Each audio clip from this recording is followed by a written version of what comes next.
Narendrapur Ramakrishna mission এই মুহূর্তে সেই নরেন্দ্রপুর রামকৃষ্ণ মিশনের যে বিদ্যালয় তার সামনেই দাঁড়িয়ে রয়েছি। কেন সেটা আর বোধহয় আলাদা করে বলতে হবে না। দ্বাদশ শ্রেণীর ছাত্র দীপ্তাংশু মাহাতোর যে হঠাৎ মৃত্যু তা আমরা প্রত্যেকেই জানি। ছেলেটাকে পুরো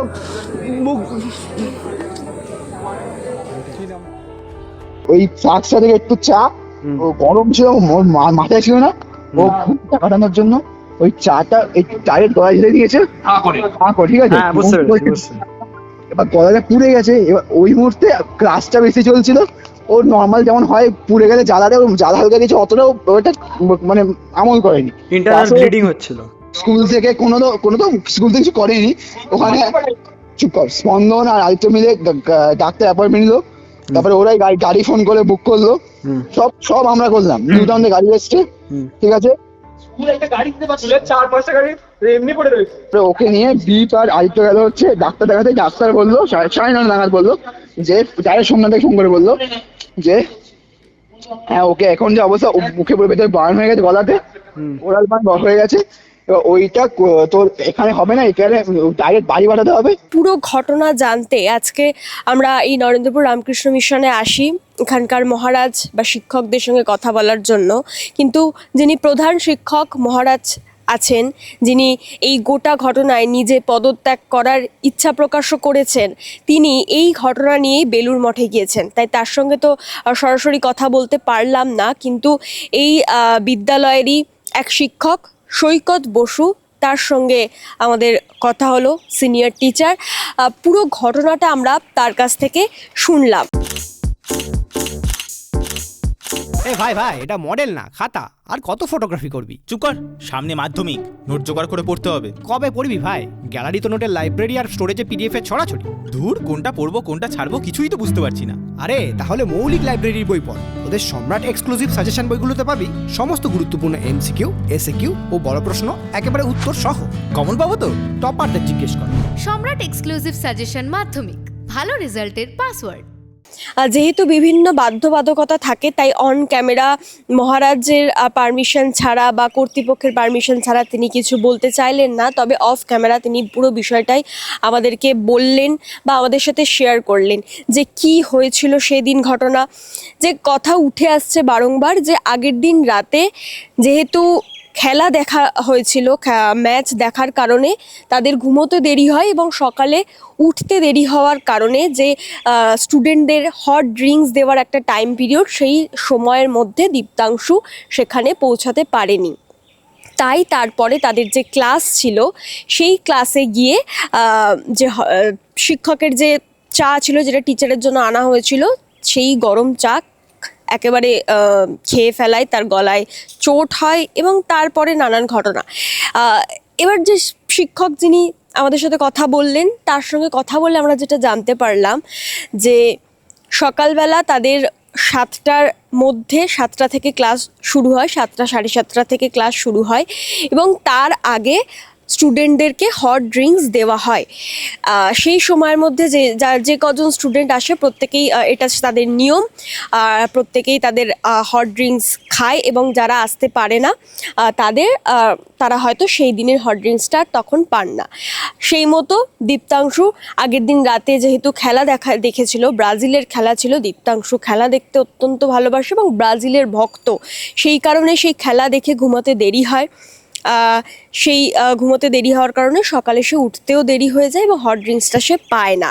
তাই তারপরে দীপ্তাংশু ক্লাসে যায়, যেহেতু তাদের ক্লাস ছিল এবং ক্লাস মিস তারা কেউই করতে চায় না। নরেন্দ্রপুর রামকৃষ্ণ মিশন মানেই আমরা জানি প্রত্যেকেই মেধাবী ছাত্র, এবং স্যার যেটা বললেন যে এই স্টুডেন্টরা যখনই স্কুলে আসে বা এই রামকৃষ্ণ মিশনে আসে, প্রত্যেকেই নিজের লক্ষ্য নিয়েই একেবারে তাদের যাত্রা শুরু করে।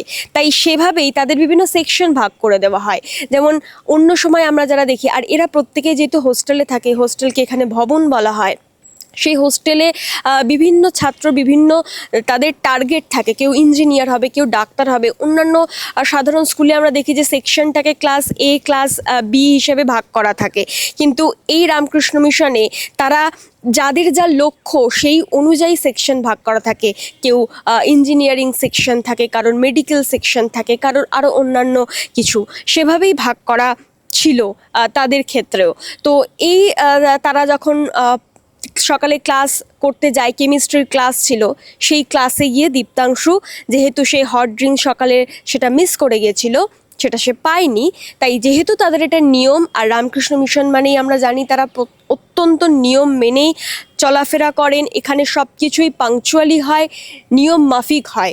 সেই মতো সে যেহেতু হট ড্রিঙ্কসটা সে পায়নি, তাই ক্লাসে যখন দেখে যে টিচারের জন্য গরম চা আনা হয়েছে, টানা 2 ঘন্টা ক্লাসে প্রত্যেক দিনই টিচারদের জন্য গরম চা দেওয়া হয়। সেই টিচার হয়তো পুরো চাটা খেতে পারেন না, পুরো চা যদি অর্ধেকটা খান তবে সেই বাকিটা স্টুডেন্টরা ভাগ করে খান। এ কথাও যিনি স্যার সৈকত বসু আমাদের সঙ্গে কথা বললেন তিনি জানালেন। সেই রকমও সেই দিনও স্যার আসার আগে দীপ্তাংশু ক্লাসে পৌঁছে যায়, এবং পৌঁছে যাওয়ার পরেই স্যারের সেই যে চায়ের ফ্লাস্ক, সেই ফ্লাস্ক থেকে চাটা সে ধরে, এবং গরম থাকার সে বুঝতে পারেনি, কারণ যেহেতু সেটা ফ্লাস্কে ছিল, সেটা সে খেয়ে ফেলে। এবং তারপরে টানা 2 ঘন্টা সে ক্লাসটাও করে, এবং ক্লাস করার পর গলায় সে যেহেতু গরম চাটা খেয়ে ফেলেছিল, অত্যন্ত গরম ছিল চাটা, সেটা খেয়ে ফেলে, তার গলায় যেহেতু চোট আসে তখনই সঙ্গে সঙ্গে সে ঠান্ডা জল খেয়ে নেয়। এবং তারপরেও হালকা হয়তো তার কাশি হচ্ছিল, যেহেতু খুব গরম কিছু খেলে আমাদের জিভ পুড়ে যায়, গলাও যদি সেটা গলায় সরাসরি যায় তাহলে গলাও চোট লাগে, সেরকমই হয়েছিল। এবং সঙ্গে সঙ্গে সে ঠান্ডা জল খাওয়ার পরেও 2 ঘন্টা ক্লাস করেছিল। টানা 2 ঘন্টা ক্লাস করার পর 9টা সাড়ে 9টা নাগাদ দীপ্তাংশুরা আবার সবাই মিলে তাদের যে হোস্টেল, যেটাকে ভবন বলা হয় এই রামকৃষ্ণ মিশনে, তারা সেখানে যান, এবং সকালের খাবার তাদের দেওয়া হয়। যিনি হাউস মাস্টার, মানে হোস্টেলের যারা কর্মী তাদেরকে এখানে হাউস মাস্টার বলা হয়, সেই হাউস মাস্টারকে দীপ্তাংশু বলে যে তার খেতে ইচ্ছা করছে না, যেহেতু গলায় একটা চোট আছে বা গলা তার ঠিক নেই, সেই কারণে সে খায় না। এবং তারপরেও বলে যে তার পরের যে ক্লাস ছিল সেই ক্লাসেও সে আজকের দিনটা যেতে চায় না, তার শরীরটা ভালো নেই, এবং হাউস মাস্টার তাকে রেস্ট নেওয়ার জন্যই বলেন। সেই মতো দীপ্তাংশু রেস্ট করছিল। এবং তারপরে তার পরিবারকেও জানানো হয়, এখানকার যিনি ডাক্তার ছিলেন, চিকিৎসক, সেই চিকিৎসক তাকে দেখেন, এবং তারপরে সরাসরি হসপিটালে না নিয়ে গিয়ে তাদের এন্ডোস্কোপি করার জন্য পরামর্শ দেন। এবং তখনই দীপ্তাংশুর বাবা মনোরঞ্জন মাহাতো তাকে ফোন করা হয়, এবং তিনি জানান যে বারাসাত থেকে তার আসতে কিছুটা সময় লাগবে, 1টা বেজে যাবে, কিন্তু 12:30টার আগেই 12:30 নাগাদ তিনি চলে আসে। 12:30টায় যখন তিনি আসেন তখন দীপ্তাংশু তার বাবার ফোন নিয়েও তখন সেই অবস্থায় সে ফোনে আগের দিনের ম্যাচের যে ফলো আপ সেগুলো দেখছিল, স্কোর দেখছিল। এবং তারপরে বেশ কিছুক্ষণ, যেহেতু আজকে অর্থাৎ এই মুহূর্তে আমি যখন দাঁড়িয়ে ভিডিওটা করছি, আজকের 3 তারিখ, সেই 3 তারিখে দীপ্তাংশু, মানে এই যে ক্লাস 12-এর সমস্ত ছাত্রছাত্রীদের একটা ভ্যাকেশনের দেওয়ার কথা ছিল, এই মুহূর্তে ক্লাস বন্ধ রয়েছে সেই দিনের পর থেকে, তবে আজকেই তাদের ভ্যাকেশন দেওয়ার যেহেতু কথা ছিল, তাই সেই দিনকেই তার শরীর খারাপ করাতে যেহেতু এন্ডোস্কোপি করতে হবে, তাই দীপ্তাংশুর বাবা ঠিক করে যে একেবারে সেই দিনকেই তাকে নিয়ে বাড়ি ফিরে যাবে। তাই সেই মতো প্রায় 1 থেকে 1.5 ঘন্টা মনোরঞ্জন মাহাতো এবং দীপ্তাংশু তারা ছিলেন এখানে, সমস্ত কিছু তারা গুছিয়ে নেন, এবং সেই সময় থেকেই তার যে গলার ব্যথাটা সেটা আরও বাড়তে শুরু করে, এবং সে কথা বলতে পারছিল না শেষের দিকে গিয়ে। এবং যে টিচার আমাদের সঙ্গে কথা বললেন তিনি এটাও জানালেন যে মাঝখানে তারা একবার বমিও হয়েছিল, এবং সে তার বন্ধুরা তাকে হেল্প করে তার সমস্ত কিছু গুছিয়ে দিতে। সে কথা বলতে না পারায় একটা কাগজে লিখেও দেয় দীপ্তাংশু যে কোন কোন জিনিসগুলো তার গুছিয়ে দিতে হবে, সেগুলো লিখে দেওয়াতে তার বন্ধুরা তাকে হেল্প করে, তাকে সমস্তটা গুছিয়ে দেয়। এবং সব কিছু গুছিয়ে নিয়ে যখন দীপ্তাংশু তার গাড়িতে উঠতে যাচ্ছিল বাবার সাথে বাড়ি ফিরবে বলে, সেই সময় সে আরও একবার বমি পাচ্ছে বলে, এবং সেই সময় আরও একবার সে বমি করে। তারপরেই গাড়িতে ওঠে, এবং গাড়িতে ওঠার পরেই রীতিমতো তার শরীরটা আরও অসুস্থ হয়ে পড়ে। এবং এখানে যে নিকটবর্তী হাসপাতাল নার্সিংহোম, সে নার্সিংহোমে নিয়ে গেলেই তখন তাকে মৃত বলে ঘোষণা করে, এমনটাই টিচার যিনি আমাদের সঙ্গে কথা বললেন তিনি বললেন। এই যে দীপ্তাংশুর বেশ কয়েকজন বন্ধু, তারা সোশ্যাল মিডিয়ায় আমি তাদেরকে যেটা বলতে দেখলাম যে আগের দিন রাতে তাদের খেলা দেখে ঘুমোতে দেরি হয়েছে।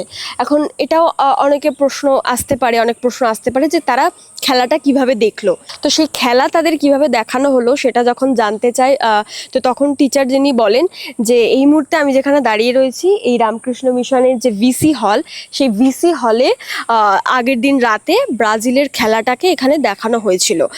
তো বিভিন্ন এখানে যেহেতু মোবাইল ফোন অ্যালাউ না, আর এখানে মোবাইল ফোন অ্যালাউ না বলেই এই রামকৃষ্ণ মিশনের স্টুডেন্টরা তারা এত ভালো পড়াশোনায়, তারা এত ভালো র্যাঙ্ক করে, বিভিন্ন বোর্ড এক্সাম হোক কিংবা এখান থেকে নানা রকমের ডাক্তার ইঞ্জিনিয়ার বেরোয়, ভালো ভালো স্টুডেন্ট বেরোয়, আমরা সেটা প্রত্যেকেই জানি। তো যখনই ভালো কোনো খেলা বা কোনো কিছু দেখানোর প্রয়োজন হয় এই ভিসি হলে তাদের দেখানো হয়। ঠিক একই রকমভাবে ব্রাজিলের খেলাটাও এই ভিসি হলে আগের দিন দেখানো হয়েছিল এবং 12:30 পর্যন্ত সেই খেলা চলে, বা 12:30 কি 12:40 পর্যন্ত চলে। তো তাদের ভবনে পৌঁছাতে, মানে তাদের হোস্টেলে পৌঁছাতে ওই 1:45 থেকে 1টা বেজেছিল। তো তারপরেই খুব স্বাভাবিক তারা ঘুমাতে যায় এবং তার ফলে তাদের পরের দিন উঠতে হয়তো দেরি হয়ে গিয়েছিল। এই গোটা ঘটনায় দীপ্তাংশুর পরিবার রামকৃষ্ণ মিশন কর্তৃপক্ষের দিকেই আঙুল তুলছে, বা তাদের বন্ধুদের একাংশ তারাও এই কর্তৃপক্ষের দিকেই আঙুল তুলছে। এই গোটা ঘটনায় আরও বিভিন্ন জিনিস উঠে আসছে, যে যে ভবনের 3জন যে এই হোস্টেল কর্মী ছিলেন, সেই হোস্টেল কর্মীদের বিরুদ্ধেও তারা অভিযোগ আনছেন যে তারা নাকি মদ্যপ অবস্থায় স্টুডেন্টদের ওপর অত্যাচার করত। এই ঘটনাগুলো যে স্যারের সাথে আমরা কথা বললাম তিনি বললেন যে এরকম যদি কিছু হয়ে থাকতো তাহলে মহারাজেরা বা তারা প্রত্যেকেই বিষয়টা জানতেন, আর এরকম আগে কোনো কিছু হয়নি এরকম কিছু, এবং হলেও তারা সেই মুহূর্তে ব্যবস্থা নেন। তো এক্ষেত্রে তারা সত্যি জানেন না যে এরকম কিছু ঘটেছে কিনা। যেহেতু ছাত্ররা অভিযোগ করছে তাই সেই 3 কর্মীকেই কিন্তু সাসপেন্ড করা হয়েছে এবং আগামী দিনে জানা যাবে তদন্ত এগোলে যে সত্যি কীরকম হতো, বা যদি হতো তাহলে মিশন কর্তৃপক্ষ কেন সেগুলো জানতেন না, মহারাজেরা, প্রধান মহারাজ তারাই বা কেন জানতেন না। তো এটা তো তখন প্রশ্ন উঠবে। এছাড়াও এই যে গোটা বিষয়টা যে এতটা এমার্জেন্সি, বিশেষ করে পরিবারের তরফ থেকে, যে তাদের বন্ধুদের তরফ থেকে একটা গাফিলতির অভিযোগ তোলা হচ্ছে। এখন গাফিলতি ছিল কি ছিল না সেটা আগামী দিনে তদন্তে দেখা যাবে। গাফিলতির অভিযোগ করা হচ্ছে যে এই হোস্টেলের যিনি চিকিৎসক, যা এই রামকৃষ্ণ মিশনেরই যিনি চিকিৎসক, তিনি এখানকারই ছাত্র ছিলেন, পরবর্তীকালে চিকিৎসক হয়েছেন। যে স্যারের সাথে আমরা কথা বলেছি তিনি একথা জানিয়েছেন। তো সেই চিকিৎসক কেন তাকে রেফার না করে এখানে রেখে দিলেন বা এন্ডোস্কপি করার পরামর্শ দিলেন, এই বিষয়গুলো উঠে আসছে। তো যেটা টিচার অর্থাৎ মিশন কর্তৃপক্ষ যেটা বললেন যে বিষয়টা যে এতটা এমার্জেন্সি সেটা তার বন্ধু বান্ধবেরা বা তার সহপাঠীরা বুঝতে পারেননি, সেই শিক্ষকও বুঝতে কোনো টিচার বুঝতে পারেননি, মহারাজারাও বুঝতে পারেননি। এখন তার পরবর্তীকালে গোটা ঘটনা ঘটেছে। এবারে সত্যি গাফিলতি ছিল কি গাফিলতি ছিল না, বা বিষয়টা কতটা এমার্জেন্সির ছিল, কেন বোঝা গেল না, এগুলো তো প্রত্যেকটাই তদন্তের ভিত্তিতে উঠে আসবে, তদন্ত সাপেক্ষ। যেহেতু পরিবার গাফিলতির অভিযোগ করছে তাই অবশ্যই তদন্ত হবে। একাধিক ধারায় অভিযোগও দায়ের হয়েছে। তার পক্ষ থেকে অর্থাৎ দীপ্তাংশুর যে বাবা মনোরঞ্জন মাহাতো তিনি আইনজীবী, তো সেক্ষেত্রে দাঁড়িয়ে তিনি এই গোটা বিষয়টা অবশ্যই তার ছেলের বিচার পাওয়ার জন্য, তার ছেলের সঠিক বিচার, সঠিক তদন্ত যাতে এই ঘটনায় হয়। এই যে হঠাৎ গরম জল খেয়ে কয়েক ঘন্টার মধ্যে মৃত্যু, তার মাঝে 2বার বমি করা, এই গোটা বিষয়টা অবশ্যই তদন্ত হওয়া প্রয়োজন, সামনে আসা প্রয়োজন যে কি হয়েছিল, কি কারণে এরকমটা এতটা এমার্জেন্সির মধ্যে ঘটে গেল। কারণ সেই চা সেই শিক্ষকের জন্য আনা হয়েছিল, তিনিও হয়তো খেয়েছেন, কিন্তু হঠাৎ করে গরম চাটা খেয়ে ফেলার কারণেই কি তার এই এতটা শারীরিক অবস্থা অবনতির দিকে চলে যায়। এই গোটা ঘটনাটায় তদন্তের পরে সবটা জানা যাবে। এখন পুরো বিষয়টাই ধোঁয়াশার মধ্যে আছে, কি হয়েছে কি না হয়েছে। তবে এই মুহূর্তে একটা জিনিস বলা উচিত যে এই নরেন্দ্রপুর রামকৃষ্ণ মিশন, যেটা অত্যন্ত নামকরা একটা প্রতিষ্ঠান, সেই প্রতিষ্ঠানে যখন এরকম একটা অভিযোগ আসে, সেই প্রতিষ্ঠানে কর্তৃপক্ষের দিকে যখন এরকম একটা অভিযোগ আসছে, আমরা যখন সেটা দেখতে পাচ্ছি, তখন অবশ্যই আমাদের মনে হয় যে দুপক্ষেরই কথা শোনা উচিত। এখানে বিভিন্ন বাধ্যবাধকতা থাকে, তাই অন ক্যামেরা হয়তো তারা বলতে পারলেন না, তাদের সাথে আমরা কথা বললাম। তবে অবশ্যই দীপ্তাংশুর বাবা মা বা তার দিদি, তারা নিজেদের ছেলেকে বা নিজের ভাইকে যারা হারালো, তারা অবশ্যই অভিযোগ তুলবে এবং এই গোটা ঘটনাটার সঠিক তদন্ত হওয়া প্রয়োজন, যে এটা কি স্বাভাবিক মৃত্যু ছিল, নাকি এটা অস্বাভাবিক মৃত্যু হয়েছে, নাকি এর মধ্যে কোনো রহস্য রয়েছে। কারণ এই রামকৃষ্ণ মিশনের প্রত্যেকটা ছাত্রই মেধাবী ছাত্র, তাই কোনো এক মেধাবী ছাত্র তার প্রতি আক্রোশ, এই সমস্ত বিষয়টা এখানে আসার কথাই নয়, বা আসছেও না আমরা বলতে পারি। তো এই হোস্টেল কর্মীদের বিরুদ্ধে যে অভিযোগগুলো আসছে, সেগুলোকেও খতিয়ে দেখা প্রয়োজন। কারণ যে রামকৃষ্ণ মিশনে বিভিন্ন জায়গা থেকে ছাত্ররা এসে এখানে পড়াশোনা করার পরে এখান থেকে ব্রিলিয়ান্ট ব্রাইট স্টুডেন্ট হিসেবে বেরোয়, এখানে থেকে তারা পড়াশোনা করেন। তাদের নিরাপত্তার প্রশ্ন এটা, যখন এই হোস্টেল কর্মীদের বিরুদ্ধে মারধর করা, মদ্যপ অবস্থায় মারধর করার অভিযোগ ওঠে। নরেন্দ্রপুর রামকৃষ্ণ মিশনে ভেতর কোনো হোস্টেল কর্মী যদি মদ্যপান করেন, সেটাও তো গুরুতর অভিযোগ। এবং এই গোটা বিষয়টা এখন তদন্ত সাপেক্ষ, তদন্তের পরেই জানা যাবে যে কোন দিকে এগোচ্ছে, এবং দীপ্তাংশুর এই মৃত্যু, সেই মৃত্যুটা অস্বাভাবিক মৃত্যু নাকি এর মধ্যে অন্য কোনো রহস্য আছে, সেটা তো আগামী দিনেই জানা যাবে।